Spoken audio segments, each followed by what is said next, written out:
লক্ষ্মীপুর পৌর জামাতের যুব বিভাগের উদ্যোগে ইফতার মাহফিল সম্পূর্ণ। বাংলাদেশ জামাত ইসলাম যুব বিভাগ লক্ষ্মীপুর পৌর ১৩ নং ওয়ার্ডের মাহে রমজানের শিক্ষা ও তাৎপর্য শীর্ষক আলোচনা সভা ও ইফতার মাহফিল দোয়া অনুষ্ঠান সম্পন্ন হয়েছে। আল্লাহ তাআলা বলেছেন, সিয়াম রোজা ব্যতীত আদম সন্তানের প্রতিটি কাজেই তার নিজের জন্য, কিন্তু সিয়াম আমার জন্য, তাই আমি তার প্রতিদান দিব। শুক্রবার ১৫ মার্চ আদিলপুর সরকারি প্রাথমিক বিদ্যালয়ের হলরুমে অনুষ্ঠিত ইফতার মাহফিলে বিশেষ অতিথি হিসেবে বক্তব্য রাখেন শহর জামাতের আমির অ্যাডভোকেট আবুল ফারার নিশান, নায়েবে আমির মাওলানা জহিরুল ইসলাম, সহকারী সেক্রেটারি মাওলানা নাসির উদ্দিন। এ সময় উপস্থিত ছিলেন শহর যুব বিভাগের সাধারণ সম্পাদক আব্দুর রহমান বাবলু। ইফতার অনুষ্ঠানে সভাপতিত্ব করেন সহসভাপতি ও পৌর ১৩ নং ওয়ার্ডের যুব বিভাগের সভাপতি কাউন্সিলর পদপ্রার্থী জামাল উদ্দিন। এ সময় আরও বক্তব্য রাখেন প্রফেসর মোহাম্মদ জহিরুল ইসলাম মানিক সহ অত্র ওয়ার্ডের যুব বিভাগের প্রায় ২ শতাধিক ইফতার দোয়া অনুষ্ঠানে যোগদান করেন। এ সময় শহর আমির আবুল ফারার নিশান রমজানের তাৎপর্য ও গুরুত্ব তুলে ধরেন। হাজার মাসকে যদি ক্যালকুলেটর দিয়ে বছরে আনেন তাহলে ৮৪ বছর ৪ মাসের উপরে হবে। কত বছর? ৮৪ বছর ৪ মাসের উপরে হবে। এখানে কোরআনের আয়াতে বলা হয়েছে এর চেয়ে বেশি উত্তম।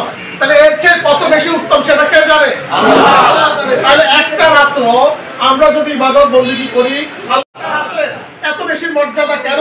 কারণ কদরের রাত্রে কি হয়েছে? আল কোরআন নাযিল হয়েছে। তাহলে এত যেখানে মর্যাদা, রমজান মাসে যেখানে মর্যাদা সেখানে কিন্তু আল কোরআন নাযিল হওয়ার কারণে হয়েছে।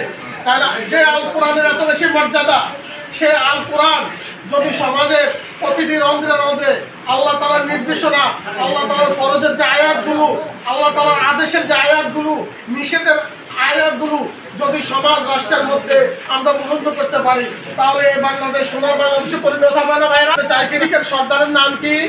আব্দুল্লাহ। মুনাফিকের সর্দারের নাম কি? আব্দুল্লাহ ইবনে উবাই।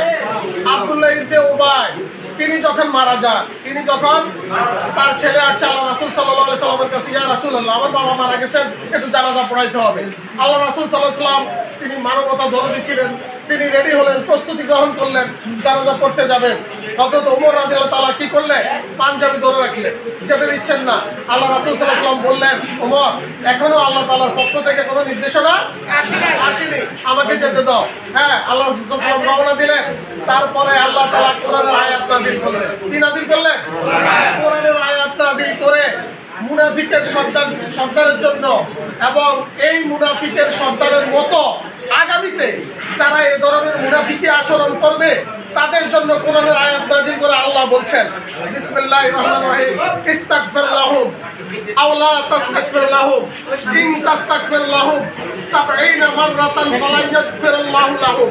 আল্লাহ তাআলা বলছেন, রাসূল, আপনি এই ব্যক্তির জন্য, এই ধরনের ব্যক্তির জন্য একবার নয় ৭০ বারও যদি আপনি ক্ষমা চান, তাকে ক্ষমা করা যাবে না, হবে না।